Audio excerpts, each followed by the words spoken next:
Hello, this is Steven, and I would like to start off with a little preface. I chose to do my assignment in a video format because I personally identify with being able to see a person, hear their tone inflection, and really gain a lot more knowledge when, especially you're talking about such personal things as morality and family history and past experiences. Um, After my fourth page of taking notes, it turned out I have a lot to say about any of these subjects. I could talk over 5 or 7 minutes, and then I would love to hear other people, and so I am trying to stream this down. So with that said, let me start off. I grew up in a traditional family. My parents have been together for about 36 years. I have one older sister. I currently live with my older sister, her husband, and my new niece here in Fairbanks. um, my immediate family, we're all very close. We're the only ones that lived in Alaska, and so I communicate regularly with everyone. Um, the, the morality that I gain from that is the importance of family.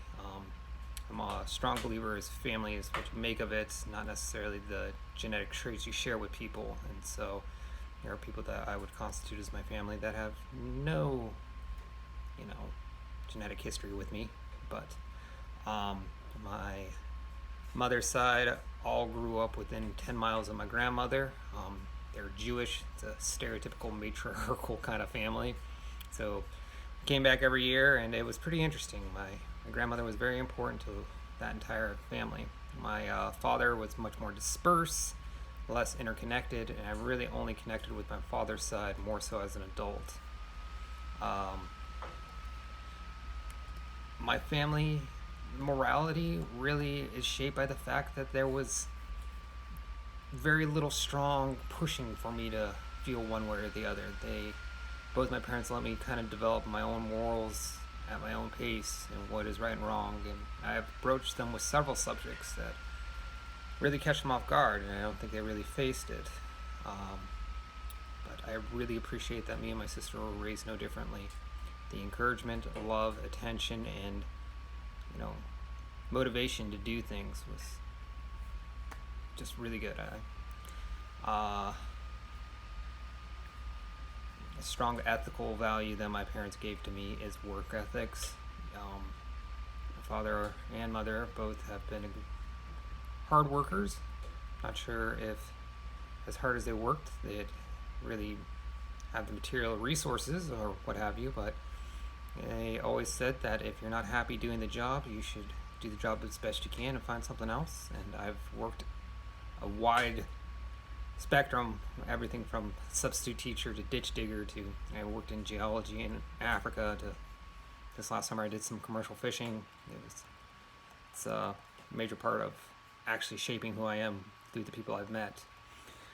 I grew up in Wasilla. It is a predominantly white middle to lower class. I imagine if you took Wasilla and plopped it anywhere in the Midwest, it would have the same feel, either Missouri or Ohio. It's a pretty conservative region, especially on subjects that I particularly don't have. Don't understand why people feel the way they do.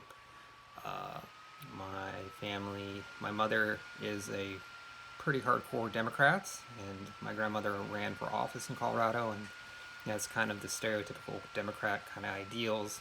My father was much more moderate, and I think he is registered independent. So the politics that I was really raised with were what, in lamest terms, would be pretty liberal. Growing up in a conservative region definitely had an impact because I feel like I can at least hear and understand most of the time what people mean when they express ideas that I believe are unfounded. It's certainly a bias, but yeah. Uh, Religion. So religion's a very tricky subject. My mother and sister are actively Jewish, and they go to synagogue and participate in the faith. We're raised in a Reformed Jew, which is a very liberal sect. I don't identify with any denomination. I have certainly thought about this, but it is not a part of me. Growing up, especially in Wasilla, it was always treated like a novelty. There's only one of two Jewish families, and so I never identified as Christian, and people using Judaism as kind of a quirky side of your personality has always been a little grating. I especially have a hard time coming from a Jewish household. Is it a religion? Is it an ethnicity? There's a huge history or historical impact, especially in the 20th century, but going back further, persecution and the writings and the song and the entire collective culture is one of dysphoria and oppression. I got a chance when I was 19 to go to Israel.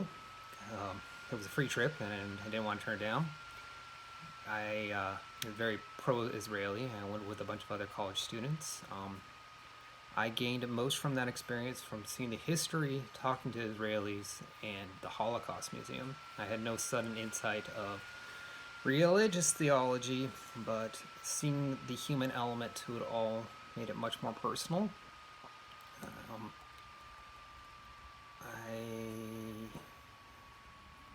Culturally, it's hard for me to say that I have a culture. I feel like Alaskans, for the most part, have either their parents or their grandparents just kept moving west, and there's no real roots. And I'm not sure why people feel like Alaska is such an individualist state when we don't really have a shared experience through a lot of it. Yeah, it's definitely a jaded viewpoint and something that is genuine, but not very popular when I talk to people. Lifestyle choices, a topic that I am still grappling with. I've been going through a moral reconciling, I guess, maybe. I would honestly say that the morality that I try to encompass is one of openness and listening and a tolerance at some points. I've engaged people where I've thought that their actions were very hurtful, but trying to continue to listen, to hear, and understand. Influences on my ethical decision making have been the people I've met, the lives that they lived. I think the world can be a very cruel place, and the fact that a lot of people can struggle through and grow from a traumatic experience, I think is one of the most beautiful things you can ever see. I'm going to just try and wrap this up real quick. Inversely, I would say that schooling has had little to do with my influential choice. Talking inside of a classroom with people that you don't know, their fellow students or professors, I find it hard to express genuine ideas and have a conversation that really results in growth rather than just an exchange of concepts. This is not always the case, but in general, this is my feeling. Even though I was trying to go faster, I ended up over time, and so thank you for watching this, and I really appreciate it, and I'm looking forward to this class, and have a good day.